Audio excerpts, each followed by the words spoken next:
আমার 49 বছরের অভিজ্ঞতা, আমি যেটা মনে করছি এটা অ্যাডমিশন হবে। কোনটা স্যার?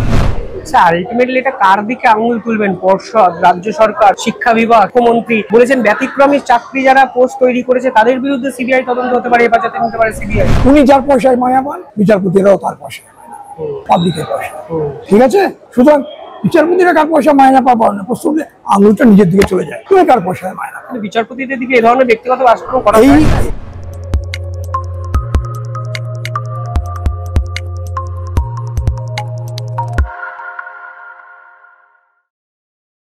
নমস্কার, আপনারা দেখছেন the independent Bengal.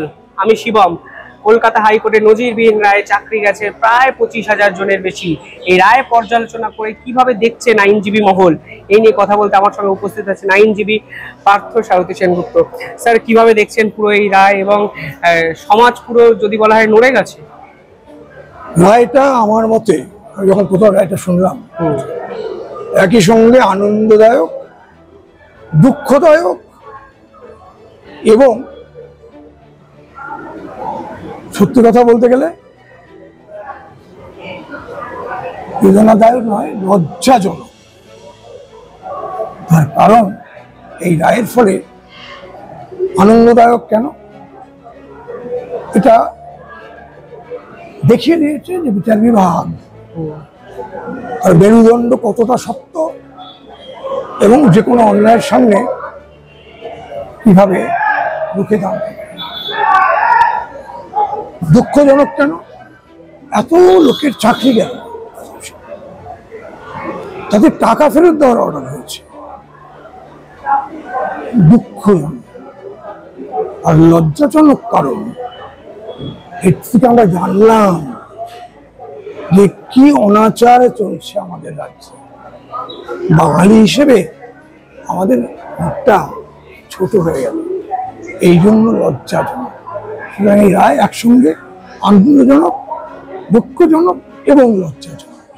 Sir, SSC যোগ্য এবং অযোগ্য সেপারেশন করার কোনো তালিকা দিতে পারেনি, মানে একটা সরকারি সংস্থার যদি এই অবস্থা দেখা যায় তাহলে আলটিমেটলি পরিকাঠামো নিয়ে অনেক প্রশ্ন উঠবে। পরিকাঠামো নিয়ে প্রশ্ন হবে না, পরিকাঠামোর প্রয়োগ নিয়ে প্রশ্ন উঠবে। পরিকাঠামো হওয়ায় তো কোনো অসুবিধা ছিল না, তাহলে তো বুঝতেই পারতো সবাই পরিকাঠামো। কিন্তু পরিকাঠামো নিয়ে বুঝতে হবে যে আমরা পরিকাঠামো তৈরি করি কেন করি, করলে সব ধরা পড়ে যাবে। সুতরাং যদি ধরা না পড়ে সেই জন্য পরিকাঠামোটা করিনি। It's disgraceful.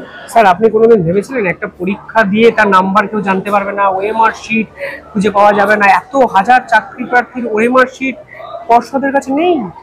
দেখুন, এই যে নেইটা দুরকম হতে পারে। এক হচ্ছে আমাদের সমস্ত রকমের সাবধানতা সত্ত্বেও এটা নেই, আর এটা হচ্ছে আমরা চাইছিলাম এটা নেই নিয়ে জায়গায় যা। এক্ষেত্রে আমরা চাইছিলাম যেন না থাকে, থাকে তো ধর্ম যেতে পারে। সেই কারণে নেই যে সেটা কিন্তু ইচ্ছাকৃত। আচ্ছা, আলটিমেটলি এটা কার দিকে আঙুল তুলবেন? পর্ষদ, রাজ্য সরকার, মন্ত্রিত্ব, শিক্ষা বিভাগ, শিক্ষা সচিব, মুখ্যমন্ত্রী বলেছেন ব্যতিক্রমী চাকরি যারা পোস্ট তৈরি করেছে তাদের বিরুদ্ধে সিবিআই তদন্ত হতে পারে, হেফাজতে নিতে পারে সিবিআই। তার কারণ হচ্ছে যে আপনারা ভাবুন, সুপার নিউমারি পোস্ট ছিল কাদের জন্য? সুপার নিউমারি পোস্ট কিন্তু গভর্নমেন্ট করতেই পারে, এটা নিয়ে কোনো প্রশ্ন নেই। কাদের জন্য? যারা অযোগ্য বলে বিবেচিত হয়েছে তাদের অ্যাকোমোডেট করার জন্য। অর্থাৎ যারা অযোগ্য বলে বিবেচিত হয়েছে তারা গিয়ে আগামী দিনে স্কুলে পড়াবে, তাদের জন্য ব্যবস্থা হলো। পুরোটাই হচ্ছে নিজেদের অন্যায়টাকে ঢাকার জন্য একটা লিগালাইজ করার চেষ্টা। কে করলো? প্রশ্ন উঠবেই, কে করলো? ক্যাবিনেট করেছে। সাধারণ ক্যাবিনেট প্রেসিডেন্সে কি আছে সেটাই তো এনকোয়ারির প্রশ্ন। সবাই কি হাত তুলেছে? Everybody is a party to it, right?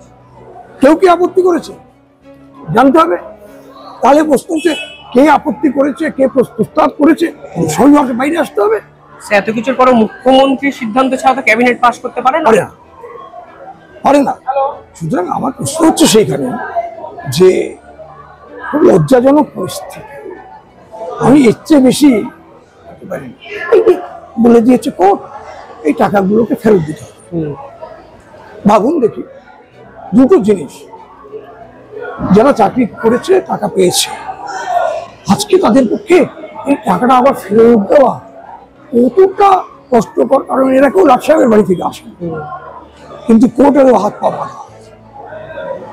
No one can be a beneficiary of a fraud. সেখানে আইনটা আগে, আবেগটা অনেক পরে হওয়া উচিত। আইনটা আগে, আবেগটা পড়ে না। আইন আর আবেগের মধ্যে কোনো দ্বন্দ্ব হচ্ছে না এখানে, একটা পুরোটাই হচ্ছে বেআইন না আবেগ। কারণ বললাম, কারণ মুখ্যমন্ত্রী এটা কোর্ট করেছেন, আপনারা কি টাকা ফেরত দিতে পারবেন, মানে টাকাটাতে লোকে ফোকাস করেছে। কেন? কারণটা আছে, টাকাটাতে মুখ্যমন্ত্রী ফোকাস করেছেন, তার কারণ আছে। ওরা ভাবছেন ওরা সুপ্রিম কোর্টে যাবেন, সুপ্রিম কোর্টে যান যদি, আমার 49 বছরের অভিজ্ঞতা আমি যেটা ভাবছি, এটা অ্যাডমিশন হবে। কোনটা স্যার? এসএলপি। কেন হবে? 25,000 লোকের ভাগ্য এক কোথায় কোর্ট উড়িয়ে দিতে পারে না, কিন্তু স্টে হবে বলে আমি মনে করি না। যেটা স্টে হতে পারে সেটা হচ্ছে টাকা ফেরত দেওয়াটা, যেটা 4 সপ্তাহের মধ্যে দিতে বলেছেন, সেইটা স্টে হয়ে যেতে পারে। কোথায়? না, ওটা 4 সপ্তাহ না, আমরা ওইটা স্টে করছি, ওটা আমরা ফাইনালি ডিসাইড করব। এটা মানবিক কারণে হতে পারে, ঠিক আছে তো? সুতরাং ভোট চলছে, দেখে যান, আটকে দিয়েছি, জিজ্ঞেস করেছিলাম টাকা দিতে পারবেন কিনা, সুপ্রিম কোর্ট বন্ধ করে দিয়েছে। আমরা আছি আপনাদের পাশে। আপনার 49 বছরের অভিজ্ঞতাতে এর আগেও আপনি বলেছিলেন অভিজিৎ গাঙ্গুলিতে একটা আমরা হুবহু মিলে গেছে। এই রায় কোনোভাবে কি স্টে পাওয়া সম্ভব, মানে বেআইনি নিয়োগ সুপ্রিম কোর্ট স্টে? আমি মনে করি না, আমি মনে করি না। তবে কি জানেন, যারা জাজেস এন্ড জাজেস, সুতরাং এটা স্যার তারপরে মুখ্যমন্ত্রী যে কথাগুলো বললেন যে বিচারপতিরা কার টাকায় মায়না পায়, সরকারি গাড়ি চড়েন, সরকারি নিরাপত্তা পান, এই কথাগুলো স্যার কিভাবে দেখেন? বলুন, আপনারা যারা এই রায়টা দিচ্ছেন, এই রায়টা সারা জীবন আপনারা যারা চাকরি করেছেন তাদের টাকাটা যদি ফেরত দিতে বলা হয়, পারবেন দিতে? সবটাই তো সরকারি টাকায় চলেন, সরকারি গাড়িতে চলেন, সরকারি সিকিউরিটিতে চলেন, মানুষ আপনাদের সম্মান করে। খুব পরিষ্কার, উনি যার পয়সায় মায়া পান, বিচারপতিরাও তার পয়সায়, পাবলিকের পয়সা। ঠিক আছে? সুতরাং বিচারপতিরা কার পয়সা মায়না পাবার না, প্রশ্ন আঙুলটা নিজের দিকে চলে যায়, তুমি কার পয়সায় মায়না? বিচারপতিদের দিকে এই ধরনের ব্যক্তিগত আক্রমণ করা এইখানে তো করা যায় না। বুঝতে হচ্ছে, এবং আমাদের সোসাইটিটা ভেঙে যাচ্ছে, মানুষ ডিসেন্সি হারিয়ে ফেলছে, মুখ্যমন্ত্রীর মুখ দিয়ে যে জাতীয় ভাষা বেরোচ্ছে, দুঃস্বপ্নের ঘটনা হতে পারে না। এখন যদি টিভিতে দেখি মুখ্যমন্ত্রী বক্তৃতা দিচ্ছেন, পাশে তাকিয়ে দেখি আমার ছেলে আছে কিনা, কারণ কি ভাষা বেরোবে সেটা জানি না। সুতরাং এই পরিস্থিতিতে আমি আর কারো কাছ থেকে ডিসেন্সি আশা করি না। ওই ডিসেন্সি এখনো পর্যন্ত কোর্টই বজায় রেখেছে, আমরা সেইখানে আছি। স্যার ডিসেন্সি বজায় রাখতে গিয়ে কোথাও গিয়ে আমার হাত থেকে সবকিছু বেরিয়ে যাচ্ছে এরকম বিষয় হচ্ছে না তো? মানে মানুষ কখন ইনডিসেন্ট হয়? যখন যুক্তি হারিয়ে যায়, যখন মনোবল হারিয়ে যায়, চিৎকার করে। আমি যখন খেলা মারি যেতাম, তর্ক হচ্ছে, ফাঁস থেকে একজন বলল হাত থাকতে মুখে কেন, অর্থাৎ আর তো যুক্তি নেই। সুতরাং গালাগালি বেরোবে, গালাগালি বেরোবে, কি হবে? স্যার এক্ষেত্রে আদালত অবমাননার কেন হচ্ছে না বলে আপনি মনে করছেন? আদালত অবমাননা দু রকমের হয়, একটা হচ্ছে সিভিল কন্টেম্পট, একটা হচ্ছে ক্রিমিনাল কন্টেম্পট। আচ্ছা, সিভিল কন্টেম্পট হচ্ছে কোনো আদেশ অমান্য করলে, আদেশ অমান্য করলে সিভিল কন্টেম্পট। এখানে কোনো আদেশ অমান্য করেনি, গালাগালি করেছে। আর আরেকটা হচ্ছে ক্রিমিনাল কন্টেম্পট। ক্রিমিনাল কন্টেম্পটে আপনি এই জায়গাতে আসতে পারেন, ক্রিমিনাল কন্টেম্পটে আপনি এই জায়গায় আসতে পারেন যে undermining the judiciary in the eyes of people, এটা তার মধ্যে আসবে। কিন্তু সেটা কে করতে পারে? হয় হাইকোর্ট স্বতঃপ্রণোদিত হয়ে করতে পারে, অথবা অ্যাডভোকেট জেনারেলের অনুমতি নিয়ে করতে পারে। হাইকোর্ট করেনি স্বতঃপ্রণোদিতভাবে, হাইকোর্টের সহ্য ক্ষমতা অনেক বেশি, এইসব করে হাইকোর্টকে ছোট করা যায় না।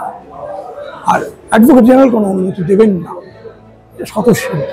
আলটিমেটলি পুরো বিষয়টা কতটা ব্যথা দিয়েছে আপনাকে অন্তত বিষয়টা, মানে ভালো হয়নি এটুকু বলতে পারি, অন্যায় হয়েছে এটুকু বলতে পারি, লজ্জাজনক এটুকু বলতে পারি, এর চেয়ে বেশি তো বলতে পারবো না। Thank you sir. ঠিক আছে।